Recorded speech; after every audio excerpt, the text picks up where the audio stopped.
Yogastha kuru karmani. Yogastha kuru karmani. Sangam tyaktva dhananjaya. Sangam Tyaktva dhananjaya. Vidya siddhyo samo bhutva. Siddhya Vidya siddhyo samudva. Samatvam yoga uchyate. Samatvam yoga uchyate. Anyone would like to lead the shloka recitation? Yes. May I? Yes, please go ahead. Yogastha kuru karmani. Yogastha kuru Yogastha kuru karmani. Sangam tyaktva dhananjaya. Sangam tyaktva Tyaktva dhananjaya. Siddhyo samo bhutva. siddhya Siddhya Samatvam yoga uchyate. samatvam yoga uchyate. Anyone else? One more. Yes. Yes, please go ahead. Yes.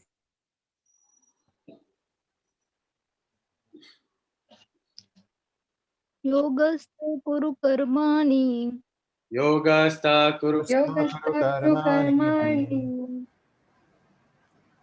Sangatvaktya dhananjaya. Sangam Tyaktva dhananjaya. Sita siddho samo bhutva. Siddha Siddhyo samo bhutva. Samatvam yoga uchyate. Samatvam yoga uchyate. Anyone who wants to read the translation? Yes. Perform your duty equipoised, O Arjuna, abandoning all attachment to success or failure. Such equanimity is called yoga. Yes. So Krishna is then asking Arjuna to perform yoga, right? Perform your duty equiposed, abandoning all attachment to success or failure. Such equanimity is called yoga. So in the purport, Prabhupada describes how when work is when one works and is unattached to the fruits of such work, right? He's performing karma yoga. Towards the end, he says karma yoga, and detachment is perfected, right, when he offers that fruit of his work to Krishna. Therefore, Krishna tells Arjuna not to renounce work, but to renounce the fruits of work. And the next verse, should be noted because it is connected to the question Arjuna will ask Krishna at the opening of the chapter 3. So, like I said, chapter 2 is, entirely a summary of the full Bhagavad Gita, where Krishna is answering multiple questions. So there are clues here, like, the next one, the next shloka is also connected to the third chapter. So we can quickly, okay, I'll quickly go through the purport because Prabhupada is also kind of pointing out about Varnashram Dharma. So I'll quickly read this. Krishna tells Arjuna that he should act in yoga. And what is yoga? Yoga means to concentrate the mind upon the Supreme by controlling ever disturbing senses. And one who is the Supreme Lord, and who is the Supreme? Sorry, the Supreme is the Lord. And because he himself is telling Arjuna to fight, Arjuna has nothing to do with the results of the fight. Gain or victory are Krishna's concern. Arjuna is simply advised to act according to the dictation of Krishna. The following of Krishna's dictation is real yoga, and this is practiced in the process called Krishna consciousness.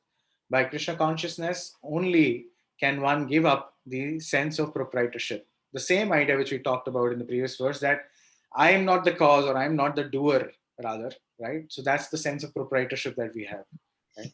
One has to become the servant of Krishna or servant of Krishna. That is the right way to discharge duty in Krishna consciousness, which alone can help one to act in yoga. Now, this is very interesting. I don't know if we've touched upon this earlier. So, in the material world, we want to be the boss of the boss of the boss, right? We basically want to be the top person. In the spiritual world, it is actually reverse. Sorry, I just need to charge my laptop. Okay. In the spiritual world, it's actually reverse. One aspires, and Sri Chaitanya Mahaprabhu describes Gopi Bhartur Padakamalayur, Das, Das, Das, Anudas, right? Which means that, oh Krishna, let me be the servant of the servant of the servant of the servant of the servant of the gopis, right?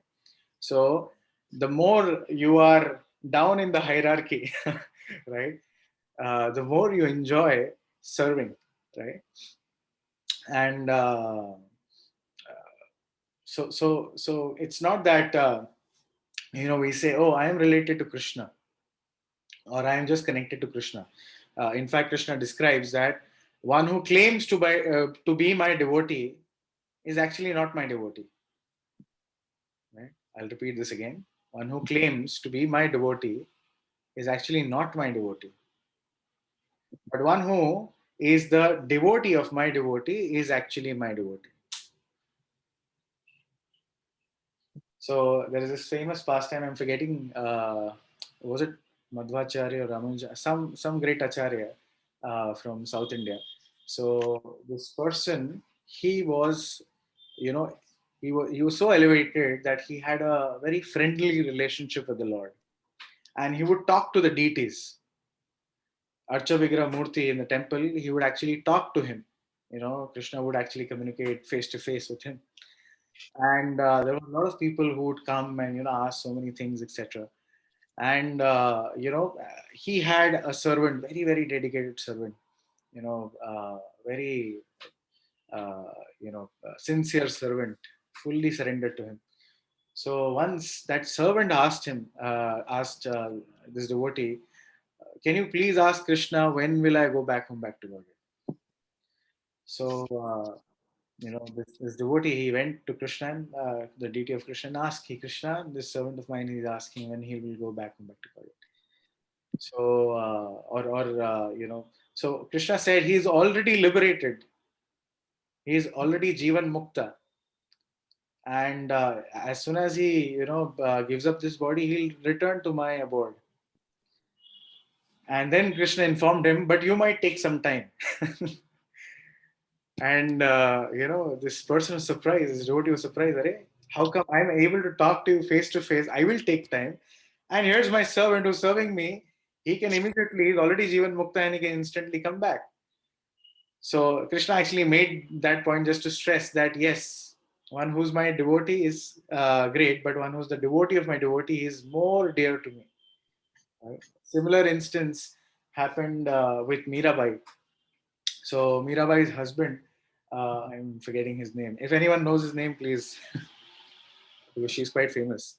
I'm forgetting the name. Bhojaraj. Bhojaraj, yes, King Bhojaraj. So, Mirabai, she was actually Madhavi Gopi. She's actually Madhavi Gopi. So, in the spiritual world, she's already, associate of the Lord who was born. So, she was in her own transcendental mood, and she was dancing, and so King Bhojaraj, he actually from the childhood had observed Mirabai, right? And when they were of marriageable age, Mirabai was of marriageable age. King Bhojaraj, spoke to his parents and proposed, for marriage. And then Mirabai, of course, she didn't never wanted to get married, and from childhood, Krishna is my husband. That kind of a mood she had. So King Bhojaraj then went to her separately and told her, why he wants to marry her. So he said that, no one will trouble you, and otherwise you'll have to get married to someone else. So she said, and I won't touch you. I know your mood, etc. I won't even touch you. But just to give you protection, I would want to marry you so that you can continue your devotion, just like this. So I mean, it's a very long story. I'll just cut it short. So towards the end of King Bhojaraj's life, so King Bhojaraj had gone out to fight the Mughals, and he was very badly wounded.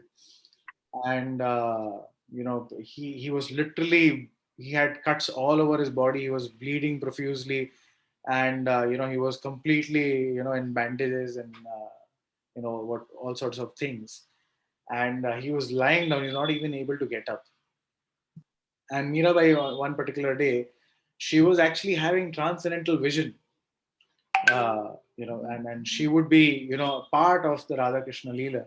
And, sometimes, so they were searching Radharani's earring in the spiritual world. And she was also searching.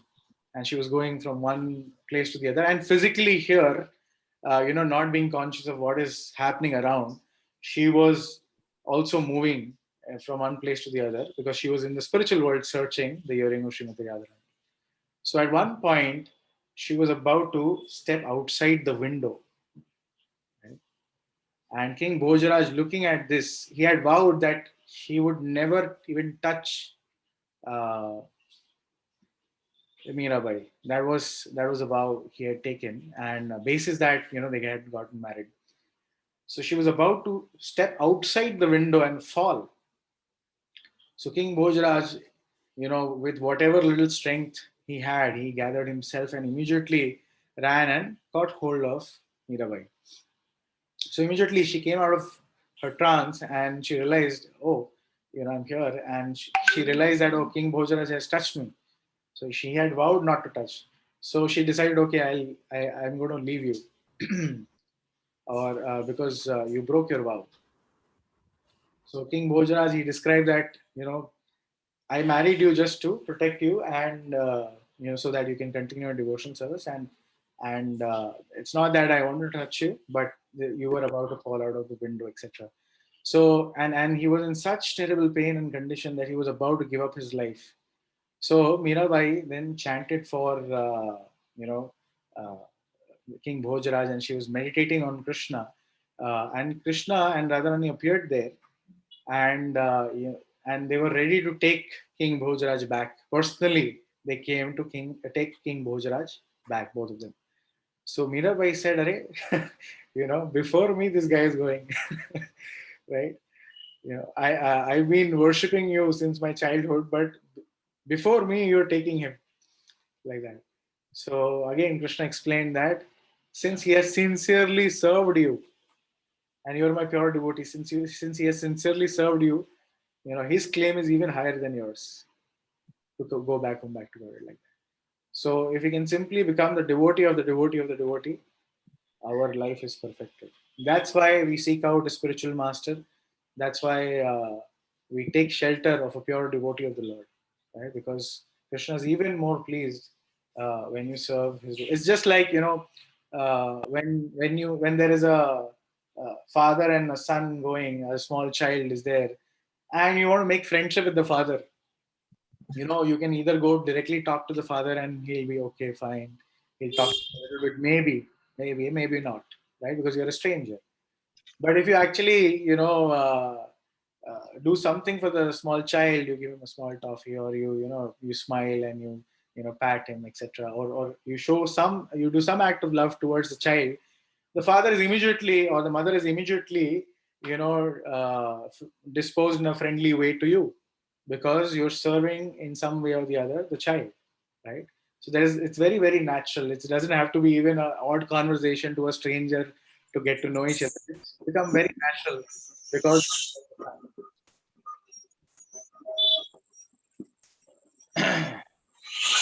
you want to add something else? You can make me co-host for you. Oh, sorry. Just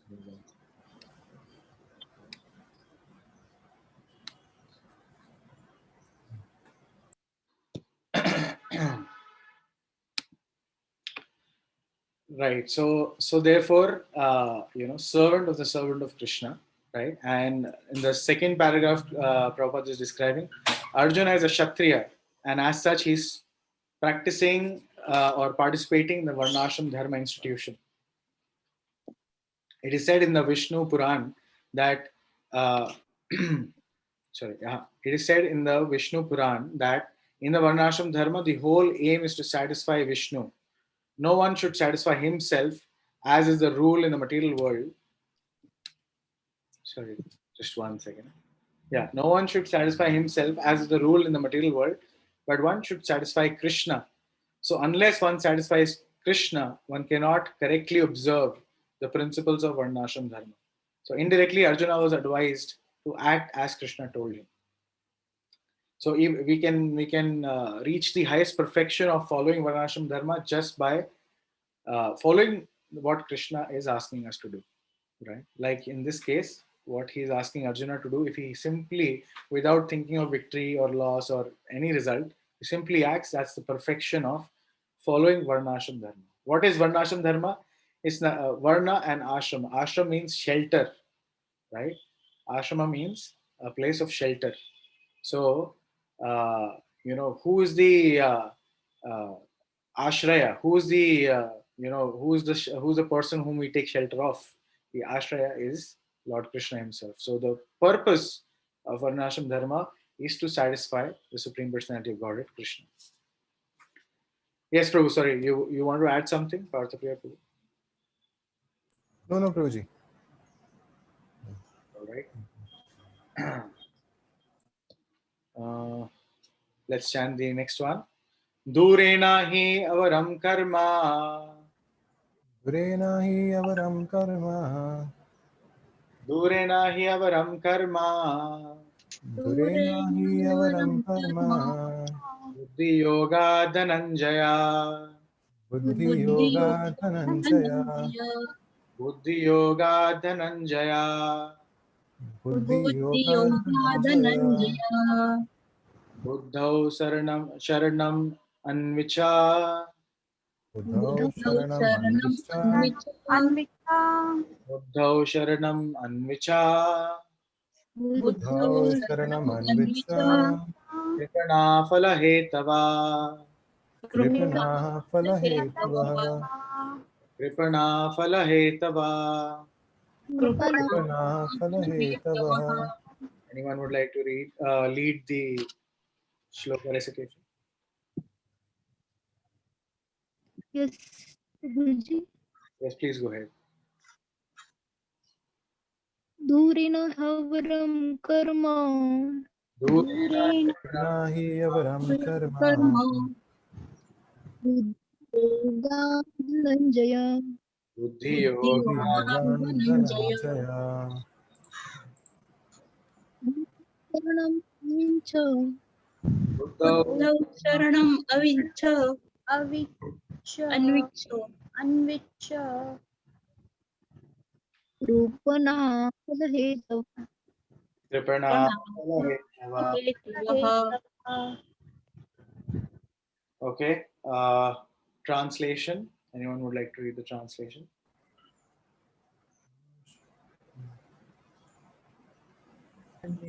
O Dhananjaya, keep all abominable activities far distant by devotional service, and in that consciousness surrender unto the Lord. Those who want to enjoy the fruit of their work are misers. Yes. So Arjuna had a question again. I mean, Krishna is in multiple ways answering his questions. He had a question of I will incur sin if I fight and kill so many people. So again, this is a reply to that question. O Dhananjaya, keep all abominable activities far distant by devotional service, and in that consciousness, surrender unto the Lord. Those who want to enjoy the fruits of their work are misers. So this shloka also becomes a prelude to the chapter 3, because here Krishna is saying that keep abominable activities far distant by devotional service, and in that consciousness surrender unto the Lord. So after this, again Krishna he asks Arjuna to fight. So Arjuna is confused. Okay, one side you're asking me to keep all abominable activities far distant by devotional service. So in one sense, I should not be engaging in fight. On the other account, in the later shlokas, he is encouraging Arjuna to fight. So he's confused by this equivocal instruction, and he is not able to understand. So Krishna then starts with the chapter 3, discussions like that. So, anyways, Oh, Dhananjaya, keep all abominable activities far distant. And, basically, Srila Prabhupada here in the purport, let's read. He says, one who has actually come to understand one's constitutional position as an eternal servitor of the Lord gives up all engagement save working in Krishna consciousness. So except for working in Krishna consciousness, he gives up all other engagements. As already explained, Buddhi Yoga means transcendental loving service to the Lord. Such devotional service in the right course of action for living is the right course of action for living entity. Only misers desire to enjoy the fruits of their own work. So people who want the result of the or want to enjoy the result of their own work are misers. We all fall in the same category, including myself. Yeah. So we've been living a life of misers essentially. Okay, let's read that again. And this is not my words, this is Krishna's words. Those who want to enjoy the fruits of their work are misers. Right? So only misers desire to enjoy the fruit of their own work, just to be further entangled in material bondage. So every action we do, right, generates karma, either good or bad. And in both cases, good karma or bad karma, both will bind us in the cycle of birth and death. Right? So all activities are abominable because they continually bind the worker to the cycle of birth and death. So even good and bad activities, ultimately, in the larger sense, they are all abominable. Why? Because they keep us in the material world. They keep us in this cycle of birth and death. One should therefore never desire to be the cause of work. Again, connecting to the 47th shloka, right? Krishna is saying, don't consider yourself the cause of the result of the work or cause of the work. So here again, it's being clarified. One should never, therefore, desire to be the cause of work, because as soon as you desire that, or you think I am the proprietor, I am the person who's done this work, and I am the enjoyer of the results, right? I'm enjoyer of the fruit. So with fruit comes the karma, and you will be bound, either good or bad. Everything should be done in Krishna consciousness for satisfaction of Krishna. Misers do not know how to utilize the assets of riches which they acquire by good fortune or by hard labor. So there is this famous example. I don't remember it clearly, but I'm just getting a faint memory of that example. So, you remember Bhartapriya Prabhu? There was this guy a miser who was drowning. Do you remember that example?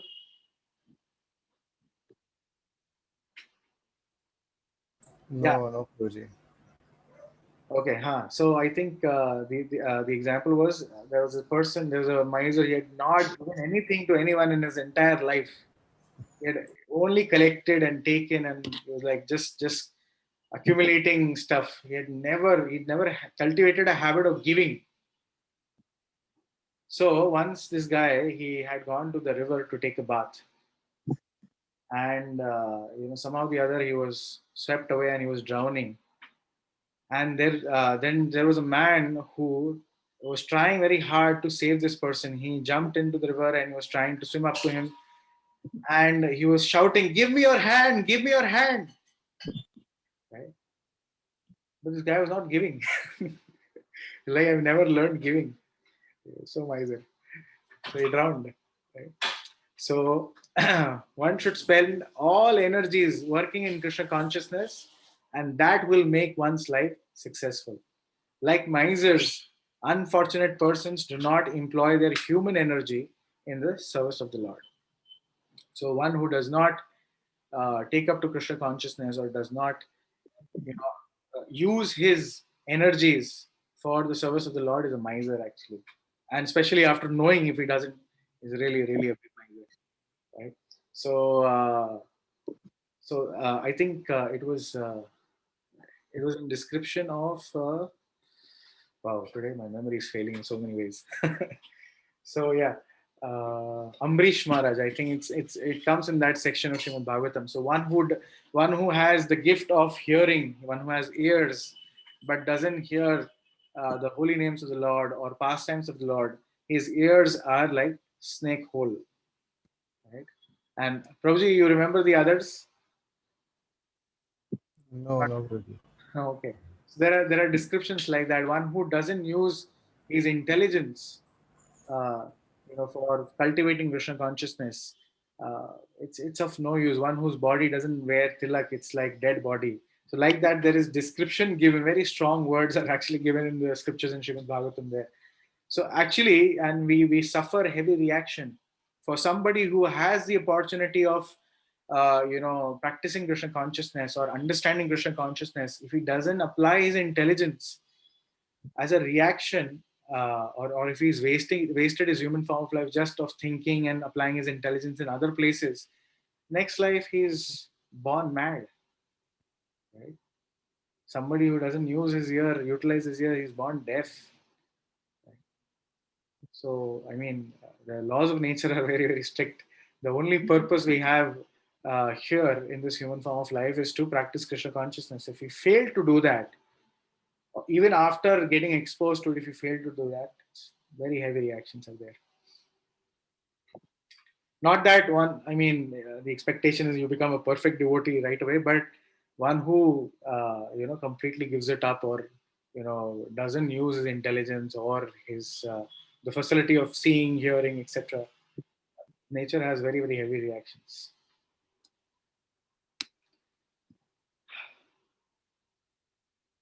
Okay. Any questions up till this point? Or should we like any reflections or thoughts? You can stop me and we can discuss. Okay, Harsha wants to share something. Yeah, go on. Sorry, go on. Go on. I'm a bit confused. No, not confused. I am feeling guilty, I guess. I don't know whether what I'm feeling is right. So when you're saying I understand completely and agree about the devotion and about the Krishna consciousness, but at the same time, why am I feeling guilty of enjoying the fun and the life? So now what came in my mind just now, please don't take me wrong. Sure. I recently started reading and I am really liking it because I feel changes in my mindset and my behavior and attitude. I have very become calm rather than aggressive. But what I'm trying to understand, I also enjoy the other materialistic things, having fun, roaming out, watching movie, dancing. But now I'm feeling guilty. I don't know why. Is it wrong? So, Asha, My company has changed for sure. My company has changed. The friendship has changed.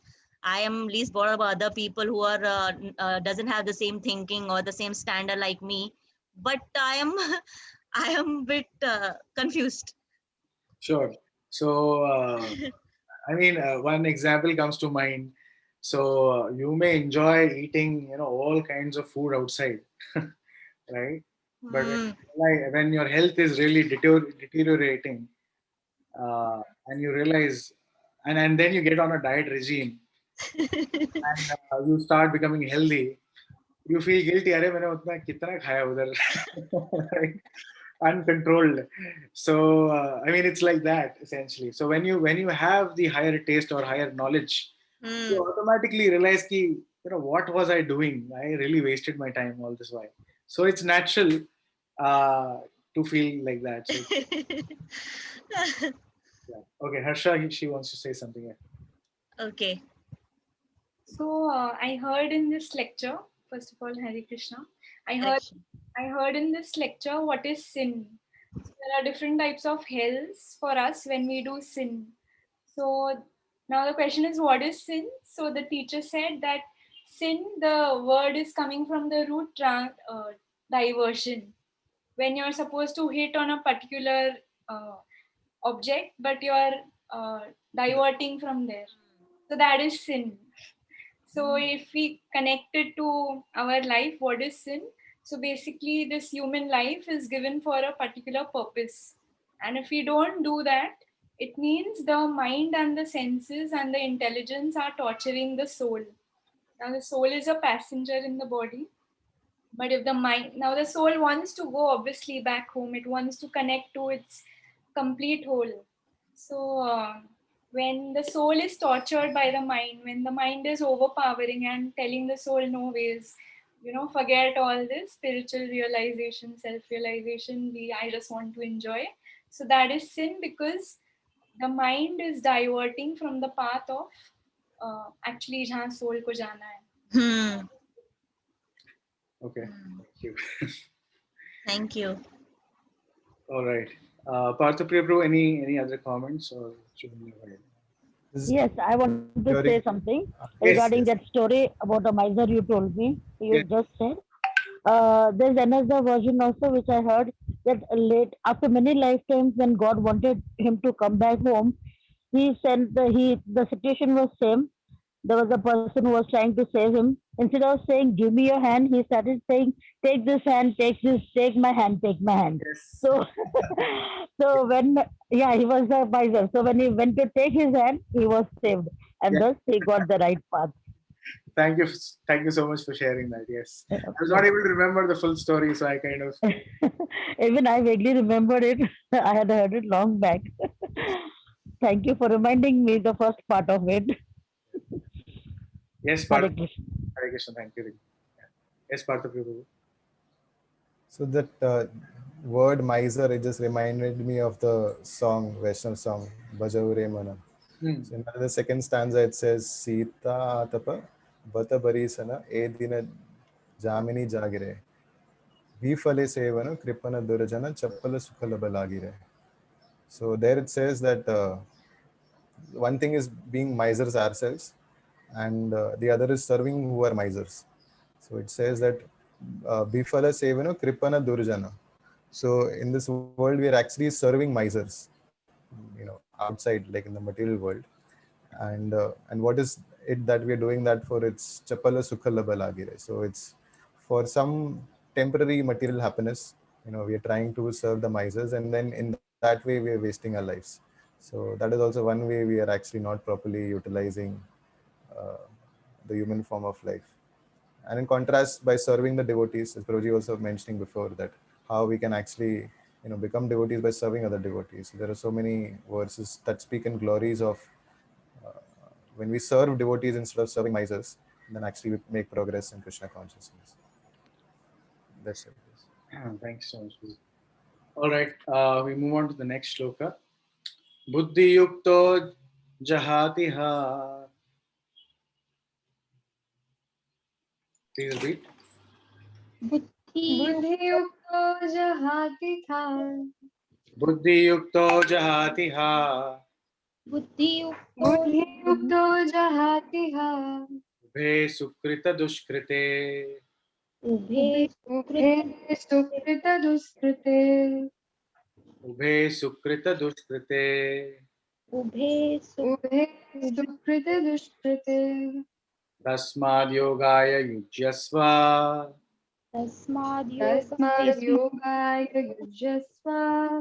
Tasmad yogaya yujyasva. तस्माद् योगाय युज्यस्व. Yogaha karmasu kaushalam. योगः योगः कर्मसु कौशलम्. Yogaha karmasu kaushalam. योगः कर्मसु कौशलम्. कौशलम्. Someone wants to read the translation?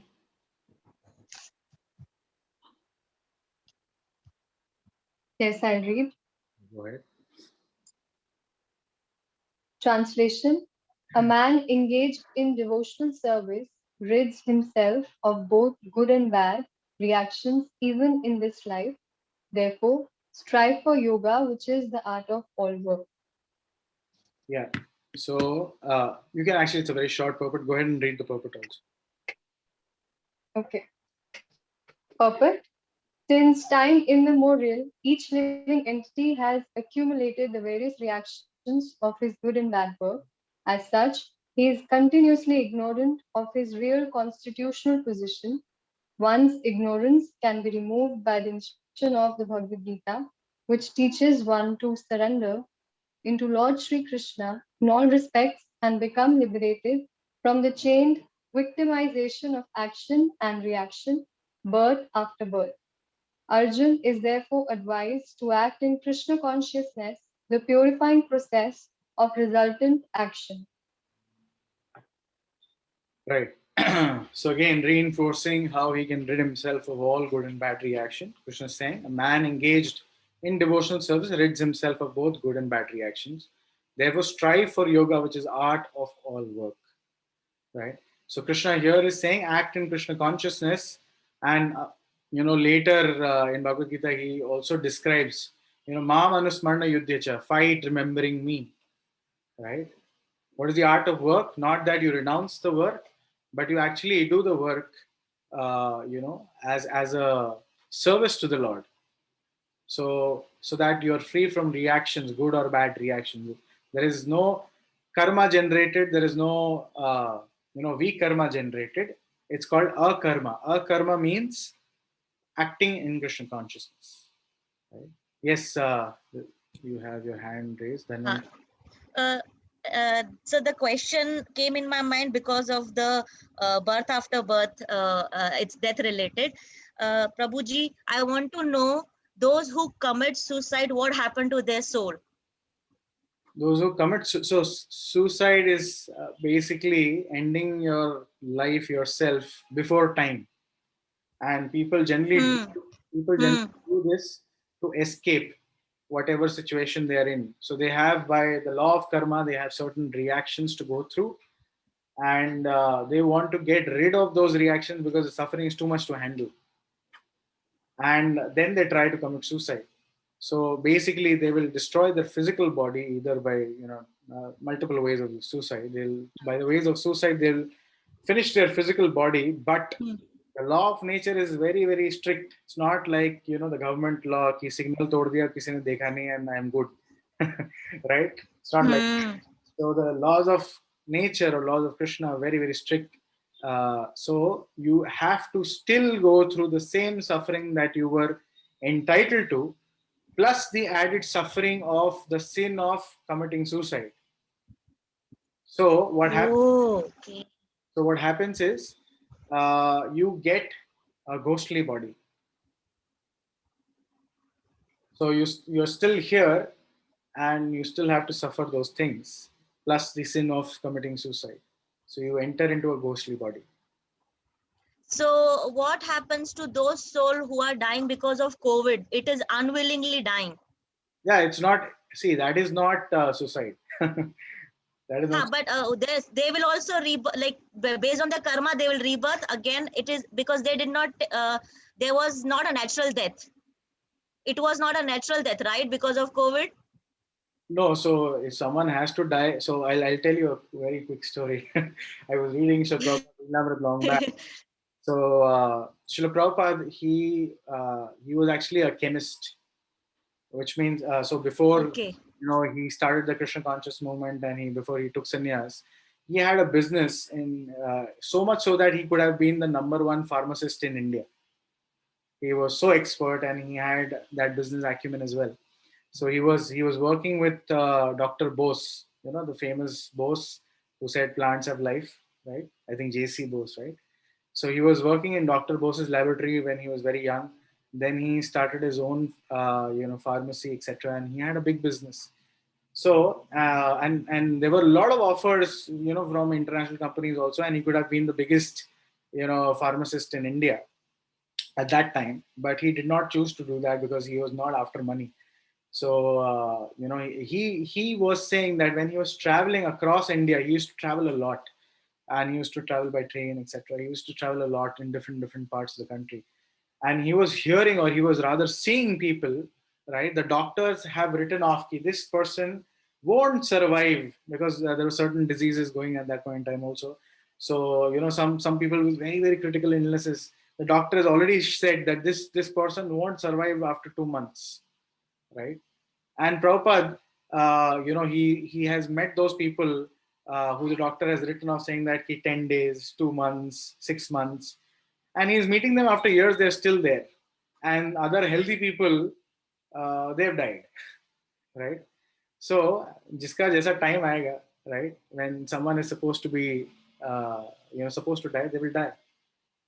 Not that we foolishly roam around, chalo mere ko kuch nahi hoga, mere karma ke hisab se I'll not wear a mask. Right, so that is also bad karma.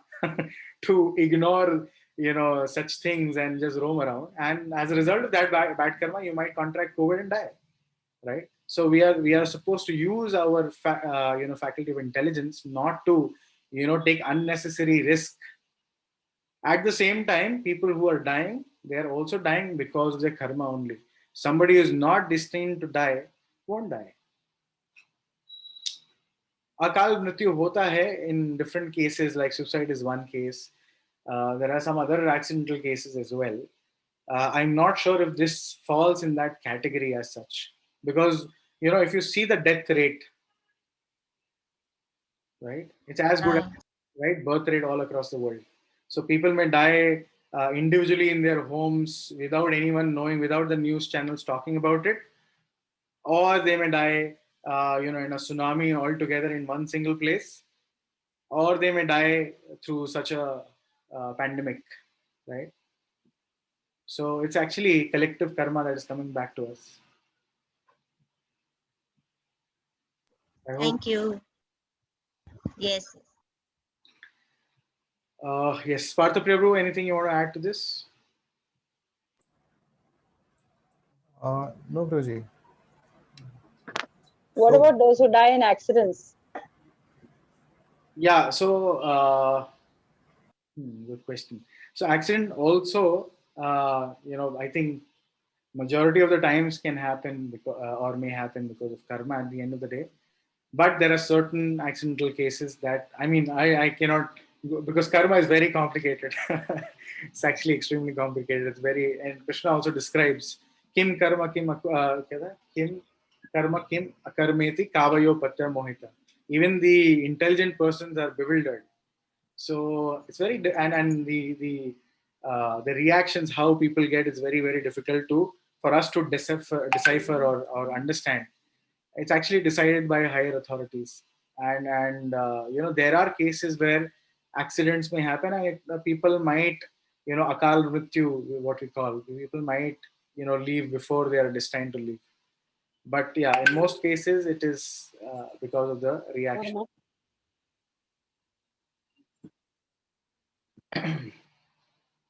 Okay, let's go to the next one. कर्मजं बुद्धियुक्ता हि कर्मजं बुद्धियुक्ता हि कर्मजं बुद्धियुक्ता हि कर्मजं बुद्धियुक्ता हि फलं त्यक्त्वा मनीषिणा फलं त्यक्त्वा फलं त्यक्त्वा मनीषिणा फलं त्यक्त्वा मनीषिणः जन्मबन्ध विनिर्मुक्ता जन्मबन्ध विनिर्मुक्ता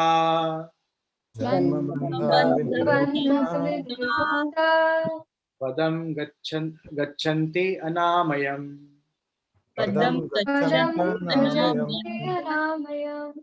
गच्छन्ति अनामयम् Anyone who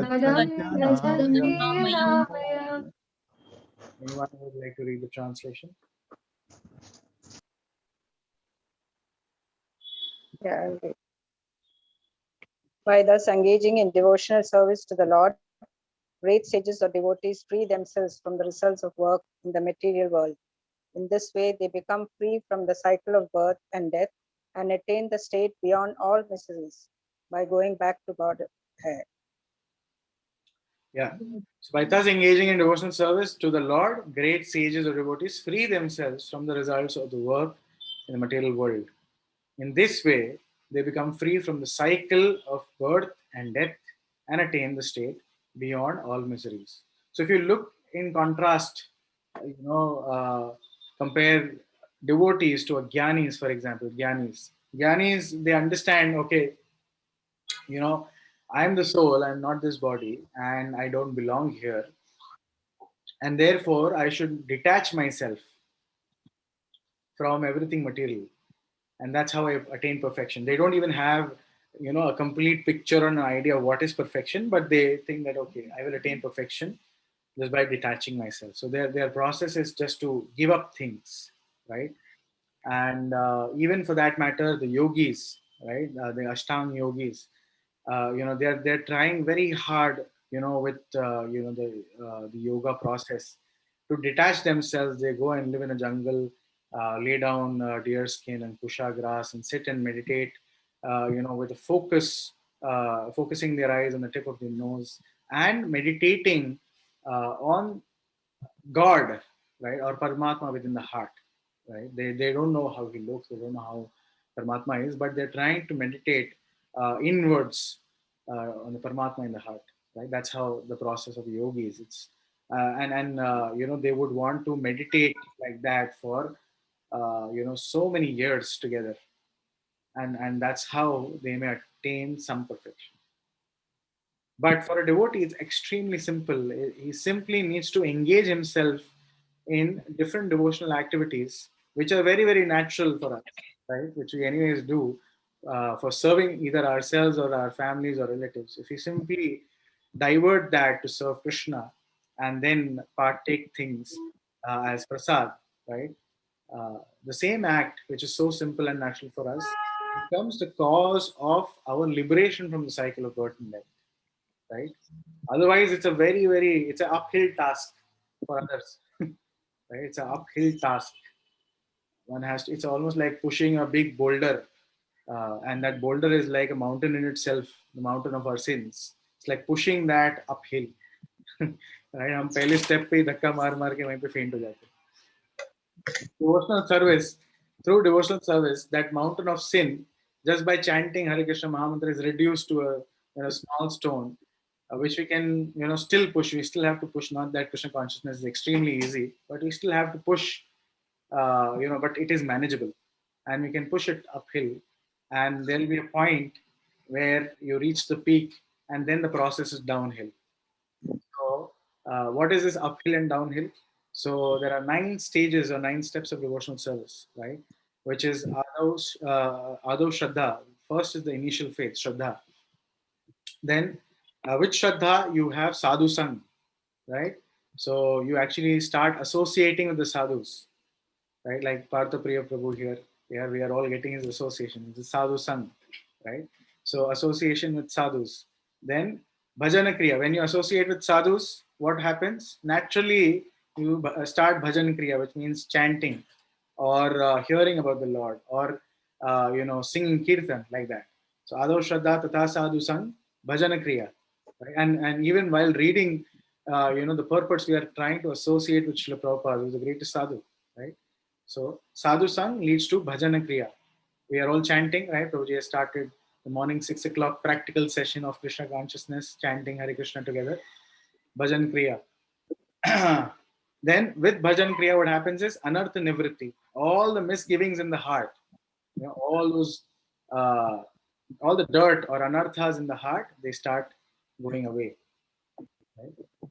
And then what happens with Anartha Nivritti? Nishtha develops. Firm faith, right? श्रद्धा शब्दे विश्वास कहे सुदृढ़ निश्चय कृष्ण भक्ति कैले सर्व कर्म कृत है, right? There's a famous shloka from CC, I guess. So what does faith means? Firm faith means that Krishna bhakti kaila sarva karma krita hai. If I am doing Krishna consciousness, if I am doing Krishna bhakti, right, everything else is taken care of, right? I don't need to endeavor separately. I don't need to try to do some other rituals or some other puja, some other things separately. If I'm doing Krishna consciousness, everything else is taken care of. I don't, and that's what I think in one of the verses ahead will come, right? Where the example Madhvendra Puri is given, we'll come to that. So after Nishtha, when the firm faith is established in the heart, then there is Ruchi. Ruchi means now, till this point, the mind was an enemy. And it was like an uphill task for us. Mind till this point was our enemy. And now, in the stage of Ruchi, the mind itself wants to be attached to the lotus feet of Krishna. That is Ruchi. It's a downhill task. You can easily, even if you don't put any effort, you'll be, just take 1 or 2 steps and you'll be, swept away down like that. So Ruchi stage is like that, where the mind itself is extremely excited. That in the stage of Ruchi, nobody has to tell you to get up at 4:30 in the morning and chant Hare Krishna. Exactly. Automatically, you won't be able to sleep. Yes, right. You will be, already up, and you'll be happily chanting the Hare Krishna Mahamantra like that.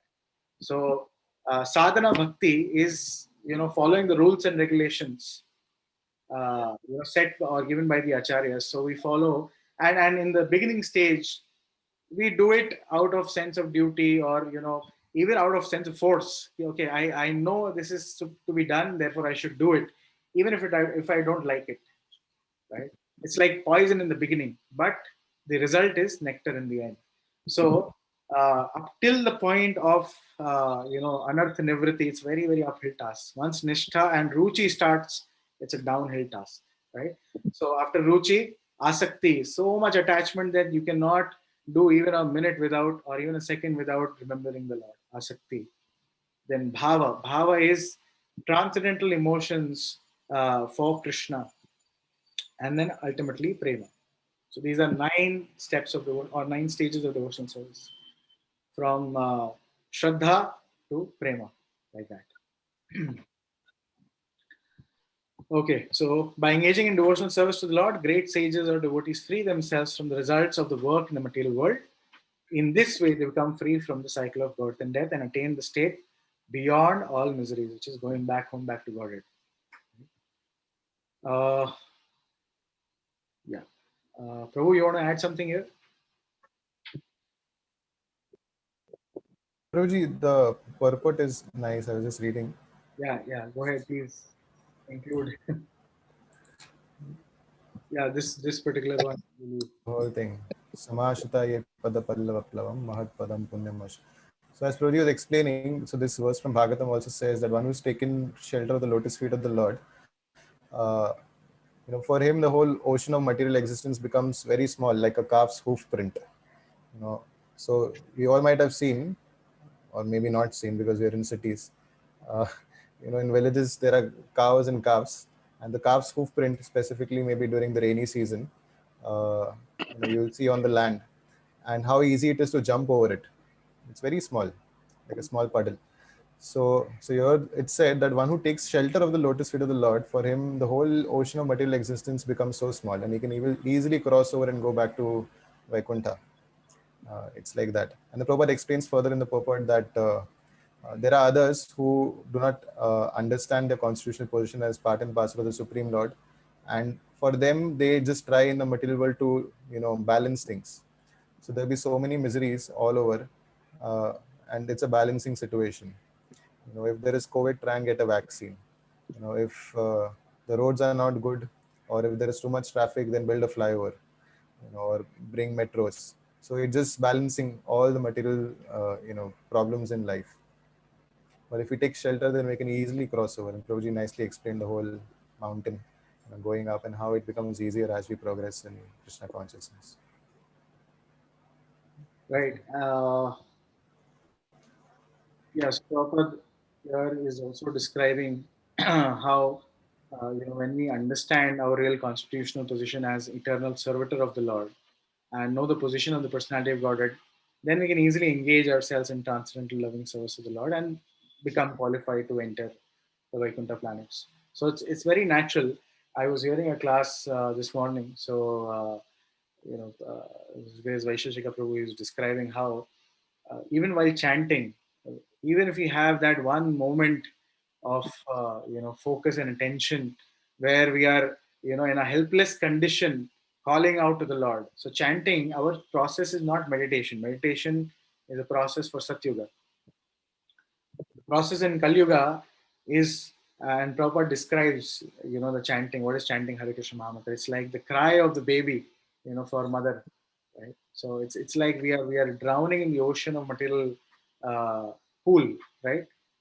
The material world is compared to an ocean, right? So it's not easy if you are in the middle of the ocean for you to swim up to the shore. And this ocean of material world is so vast, there is no shore, seemingly no shore, right? And we are just drowning, right? And imagine yourself drowning. You're struggling very hard, to keep yourself above the water, just to get that one gasp of breath, right? Just to get that one gasp, you're struggling so hard to swim up, swim up, swim up. Maybe may not be, you kind of reach and you get that one gasp and again you're down, right? I've been in such a situation when I was drowning in Yamuna once. So I don't know if others have that experience. So yeah, so it's very difficult for us to stay above, right? But then by one who takes the shelter of the lotus feet of Krishna, like Prabhuji was saying, the whole ocean shrinks, to the amount of water that can be held in the calf's hoof print, right? And that comes when we know our position, that we are servants of the Lord, and we call out helplessly, right? If we are drowning in the ocean like that, where maybe just our hand is out, or not even our face is out, right? And if we get a chance to, for a second come up, you gasp for breath, and you would call out for help, right? So desperately call out, please help, right? So here also the process in Kali Yuga for us is to call out Krishna like that. It's not sitting with closed eyes, and breathing in and Hare Krishna. It's not meditation. It's actually a call, a pukar. Pukar bolte hain, it's calling out, oh Krishna, oh energy of Krishna, please engage me in service of Lord. So our process is not meditation. Our process is calling out in that mood of desperation. Like this famous example of Gajendra, right? So Gajendra was king of elephants in the Swargaloka, and he was enjoying his life like anything. He had all the riches, all the opulence, and he was a king. He was very, very strong and powerful. So, and everything was going good for him. And once he entered, very nice lake in the heavens to take bath along with his family members. And that time, a crocodile caught his foot. I'm sure it's a very famous story and pastime everyone would know. But just quickly to iterate, when this crocodile caught his leg, Rajendra was in so much pain, and he was out of his element. Elephant on the land is very, very strong, but in water, he's at a disadvantage compared to a crocodile. The crocodile was also no regular person. He was also a famous rishi. He was cursed. So he had caught his leg, and this fight went on for 1,000 demigod years. And all his family and friends, they tried in the beginning to help him, but then they left. He was left alone. And when Gajendra realized at a point after fighting for 1,000 years like that, when he realized at a point that he's not going to win, right? He in that desperation called out for help, right? And he prayed. He remembered his past life, where he used to chant prayers to Krishna, or Lord Vishnu, rather. So he somehow, by grace of the Lord, he remembered, and he chanted those same prayers in desperation. And the sound of those prayers was such that there were so many other demigods in the heaven. They also heard. So many other personalities in the upper planetary systems, they also heard. But they understood this is not for us. And Lord Vishnu, he heard, and he was impressed. Yes, this is for me.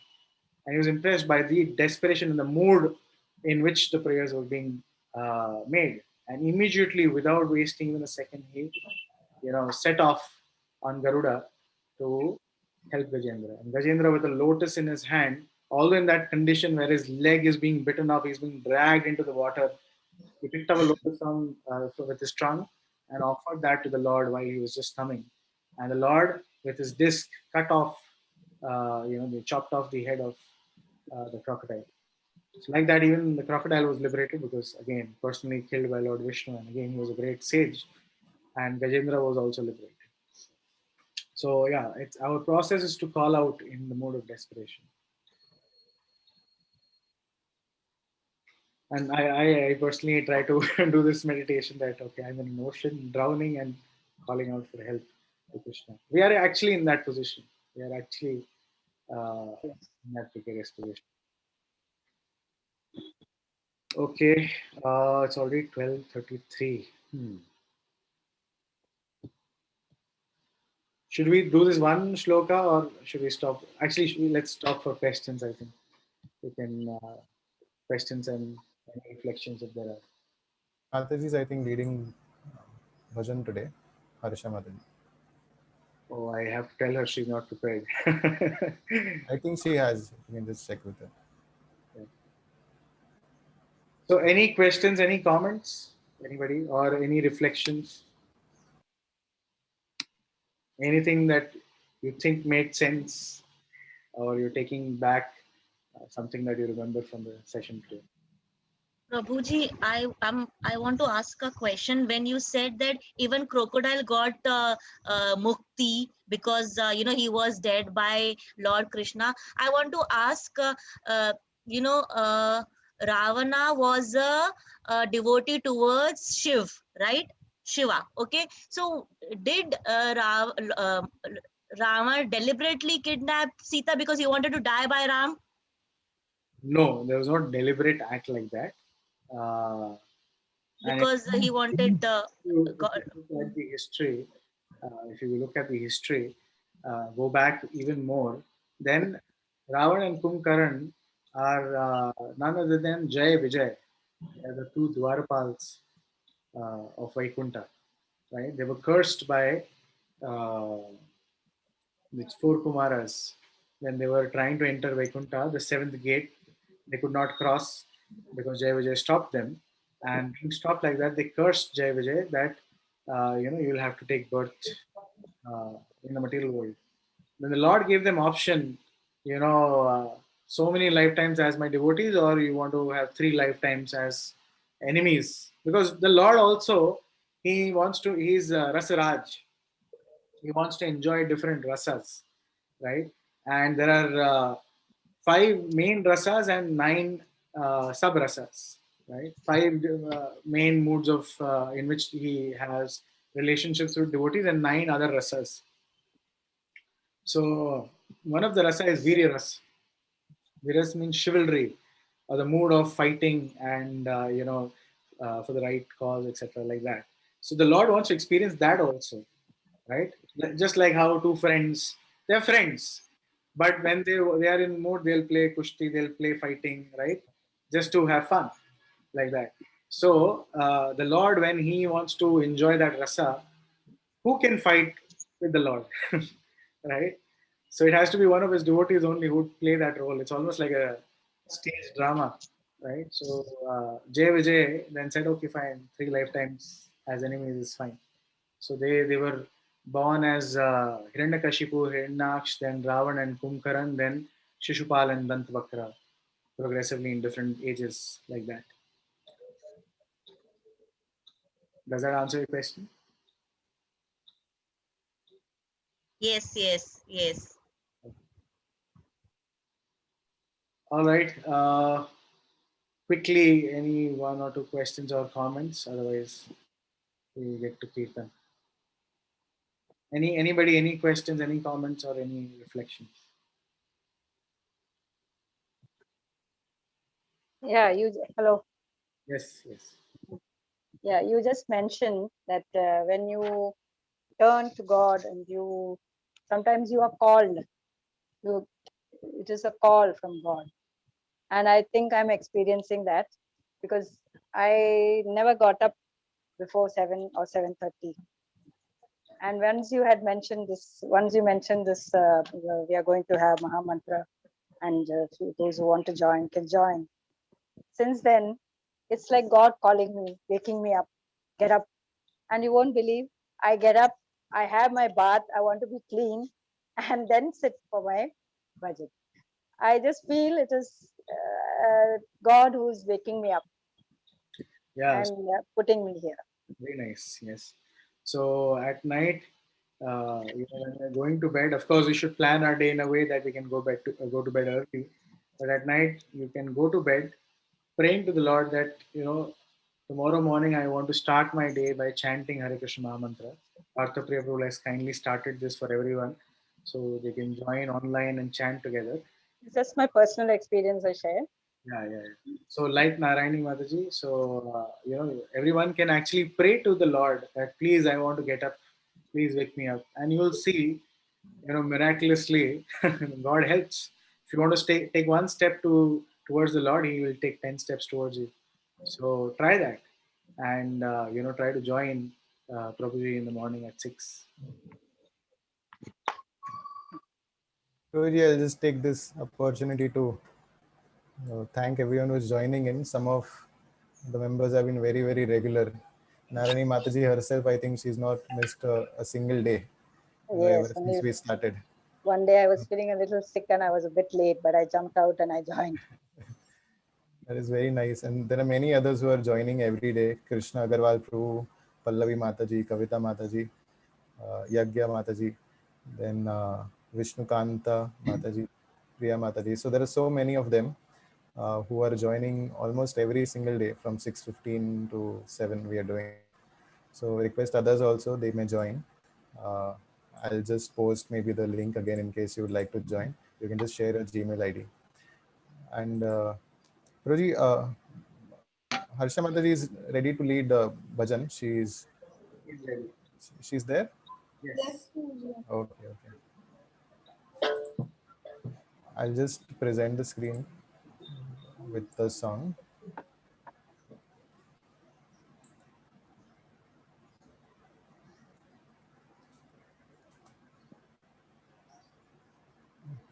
Prabhuji, this bhajan is so apt because the way the times are on, anything can happen anytime. And we are, none of us, I mean, I don't know about you all, but at least I'm not ready to remember Krishna when the last moment comes. So this song is so nice. Are you singing a Vaishnav song?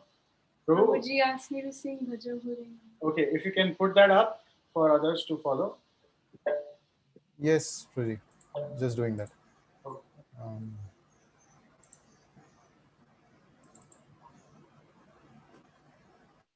Hare Krishna, Hare Krishna, Krishna Krishna, Hare Hare, Hare Ram, Hare Ram, Ram Ram, Hare.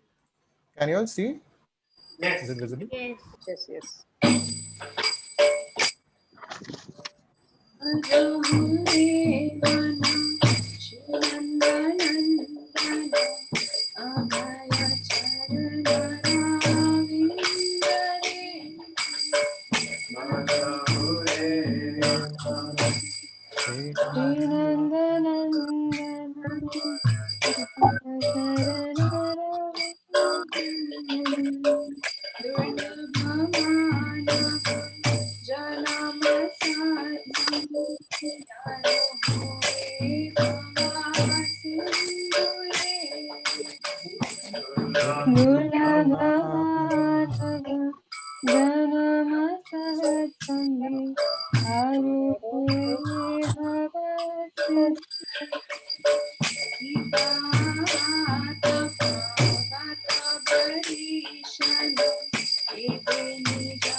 Veno Kripana Durjana Chapala Sukala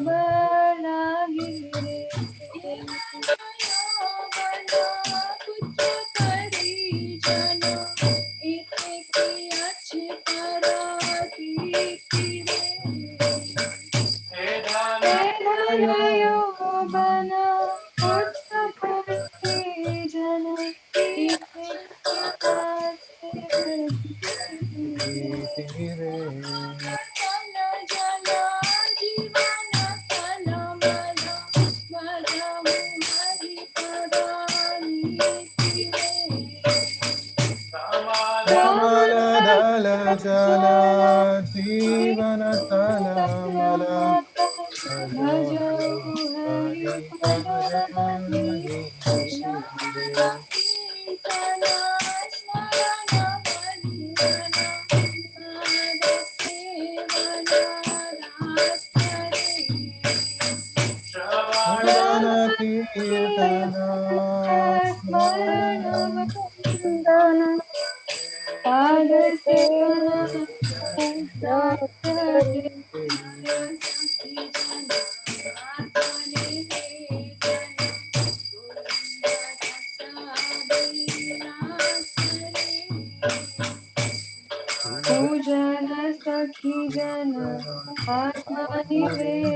Vedana Govindadasi Hare Hare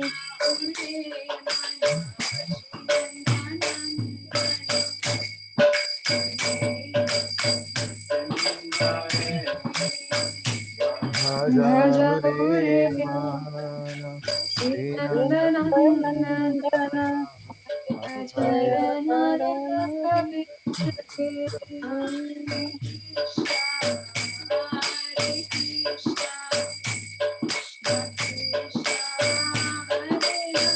Hare Hare Krishna Hare Krishna Krishna Krishna Hare Hare Hare Hare Hare Krishna Krishna Krishna Krishna Hare Hare Hare Hare Hare Hare Rama Hare Rama Rama Rama Rama Rama Hare Hare Hare Hare Hare Krishna Hare Hare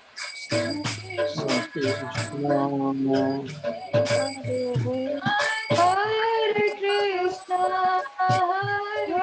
Krishna, Krishna Krishna Krishna, Hare Hare Hare, Hare Krishna, Hare Krishna, Krishna Krishna Krishna, Krishna Hare Hare Hare, Hare Rama Rama, Hare Hare Rama, Rama Rama Rama Hare Hare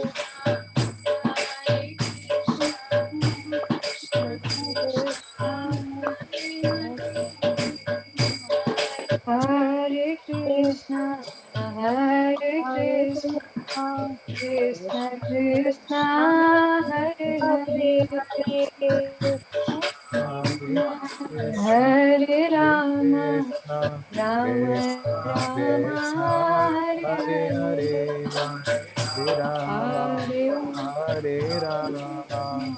Rama Rama, Hare Hare, Hare Krishna, Hare Hare Krishna, Krishna, Krishna Krishna Krishna,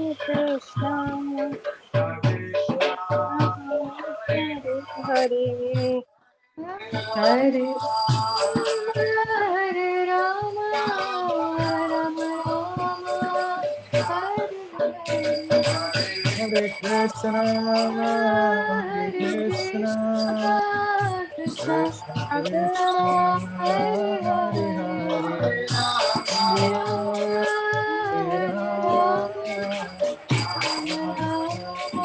Hare Hare Hare.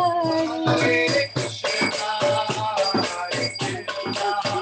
Krishna, Krishna Krishna, Hare Hare, Hare Rama, Hare Hare Rama, Rama, Rama Rama,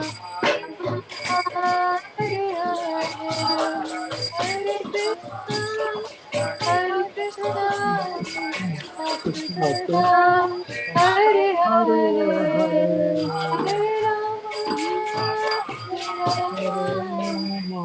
Hare Rama, Rama, Hare Hare. Hare Krishna.